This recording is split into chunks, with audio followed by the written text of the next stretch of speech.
नमस्कार दोस्तों, आज 9 दिसंबर 2025 की हम लाए हैं टॉप 10 ब्रेकिंग हेडलाइंस, तेज, सच्चा और सीधे पॉइंट पर।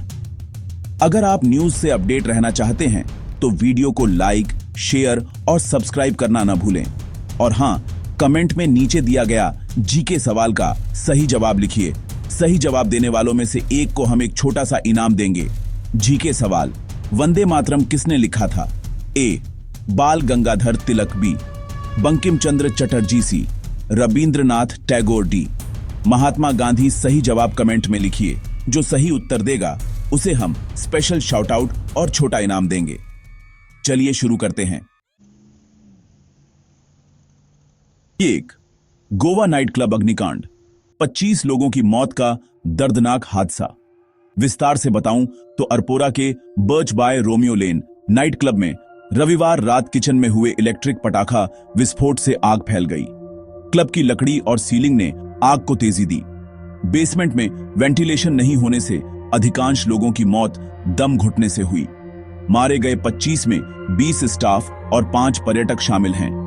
मृतकों के परिजनों को प्रधानमंत्री की ओर से 2 लाख रुपए मदद का ऐलान किया गया है। अब बढ़ते हैं अगली खबर की तरफ। दिल दहला देने वाली खबरें अभी बाकी हैं। 2. इंडिगो का संकट, 500 फ्लाइट्स रद्द, यात्री परेशान। विस्तार से बताऊं तो इंडिगो की समस्या 7वें दिन भी जारी रही। 8 दिसंबर को करीब 500 उड़ानें रद्द हुईं। दिल्ली पर 134 और बेंगलुरु पर 127 रद्दनें दर्ज हुईं। इस संकट से अब तक लगभग 9,55,591 टिकट प्रभावित बताए जा रहे हैं। नागरिक उड्डयन मंत्रालय ने एयरलाइन के सीईओ को शो कॉज नोटिस भेजा है और यात्रियों को रिफंड या मुआवजा दिलाने की प्रक्रिया चल रही है।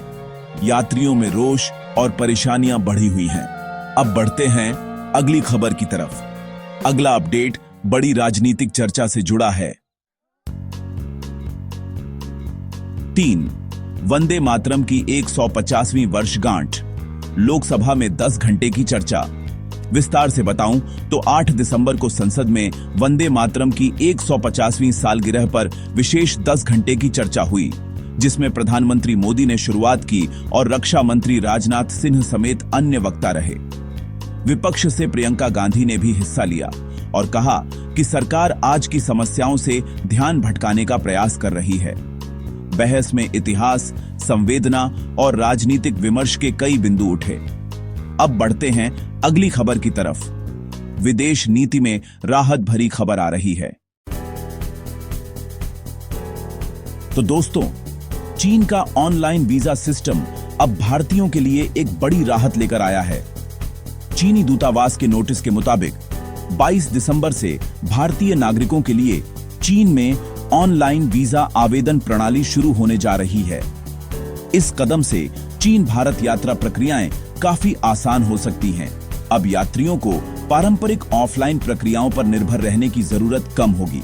इससे व्यापार, टूरिज्म और परस्पर भ्रमण में भी आसानी आने की संभावना जताई जा रही है। अधिक विवरण दूतावास की वेबसाइट पर साझा किए जाएंगे। चलिए अब बढ़ते हैं अगली खबर की तरफ। घरेलू राजनीति से जुड़ी एक अहम खबर अगले स्लाइड में। अब बात करते हैं पश्चिमी यूपी की, जहां सीएम योगी आदित्यनाथ ने अलीगढ़ में पश्चिमी यूपी के जिलों, खासकर मेरठ और मुजफ्फरनगर की समीक्षा की है और फर्जी वोट जोड़ने की शिकायतों पर सख्त कार्रवाई के निर्देश दिए हैं। एसआईआर यानी विशेष गहन पुनरीक्षण के दौरान 40 भाजपा नेताओं को विशेष सतर्कता बरतने के आदेश जारी किए गए हैं।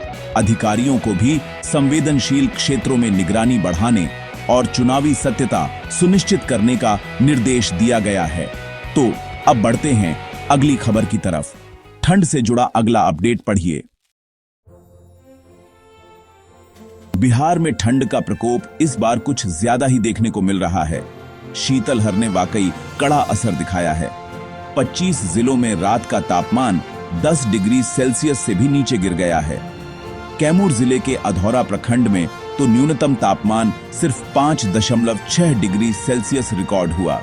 पटना, मुजफ्फरपुर, बक्सर और रोहतास समेत कई जिलों में ठंड और बढ़ गई है। मौसम विभाग ने अगले 7 दिनों में बारिश की संभावना कम बताई है। इस बीच लोगों को ठंड से बचाव के निर्देश भी दिए जा रहे हैं। अब बढ़ते हैं अगली खबर की तरफ। सुरक्षा और कानून से जुड़ी बड़ी खबर है आगे। मध्य प्रदेश के बालाघाट में 10 नक्सलियों ने सामूहिक रूप से आत्मसमर्पण किया है, जिनमें से 77 लाख रुपए के इनामी नक्सली कबीर उर्फ सुरेंद्र भी शामिल थे। यह घटना सुरक्षा बलों और स्थानीय प्रशासन के लिए एक बड़ी उपलब्धि मानी जा रही है। मुख्यमंत्री मोहन यादव की मौजूदगी में यह पूरी प्रक्रिया संपन्न हुई। सरकार अब पुनर्वास और पूछा परख के बाद पुनर्समायोजन की योजना पर काम कर सकती है। तो चलिए अब बढ़ते हैं अगली खबर की तरफ। मौसम में भी तेजी से कुछ और घटनाएं हो रही हैं। 8. राजस्थान में भारी बारिश का रेड अलर्ट जारी किया गया है। विस्तार से बताऊं तो जयपुर और कोटा इलाकों में भारी बारिश के कारण रेड अलर्ट घोषित हुआ है। कई गांव जलमग्न हैं और खेत भी डूबे हुए हैं। जवाई बांध के 8 गेट खोलने पड़े और अजमेर बूंदी में स्कूलों को बंद करना पड़ा। प्रशासन ने बचाव कार्य और राहत शिविरों की तैयारियां तेज कर दी हैं। वहीं नागरिकों को सतर्क रहने के निर्देश दिए गए हैं, क्योंकि बाढ़ और जलभराव का खतरा अभी भी बना हुआ है। अब बढ़ते हैं अगली खबर की तरफ। खेल जगत से जुड़ी एक बड़ी खबर आने वाली है।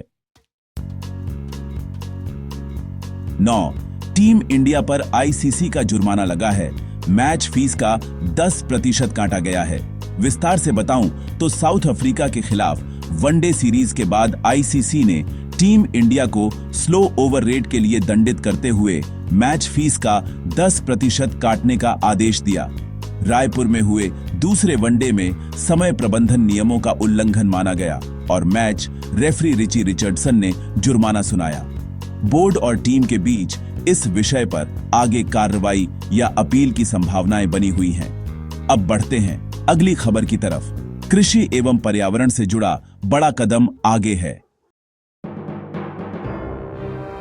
10. कृषि मंत्रालय की बड़ी पहल। पंजाब हरियाणा में पराली जलाने पर 58 करोड़ का जुर्माना लगाया गया है। विस्तार से कहें तो सरकार ने पराली जलाने पर सख्ती बरती है और पंजाब हरियाणा के किसानों पर कुल 58 करोड़ रुपए का जुर्माना लगाया गया है। 2193 मामले दर्ज हुए हैं 2025 में। हालांकि पिछले साल की तुलना में पराली जलाने में 53% की कमी देखी गई है। मंत्रालय ने साथ ही बेहतर विकल्प और जागरूकता के जरिए और कमी लाने के प्रयास तेज करने के संकेत दिए हैं। अब बढ़ते हैं अगली खबर की तरफ। यही थी आज की टॉप 10 खबरें।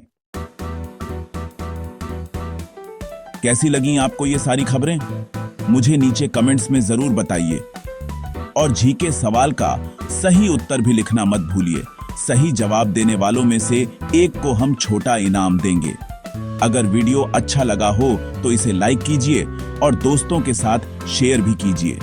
अगर आपने चैनल सब्सक्राइब नहीं किया है तो अभी सब्सक्राइब कर दें और घंटी के निशान को दबाइए ताकि हमारी हर नई वीडियो का नोटिफिकेशन सबसे पहले आपको मिल सके। मैं फिर मिलूंगा ऐसी ही ताजा और खास खबरों के साथ। तब तक के लिए जय श्री राम, जय हिंद, वंदे मातरम।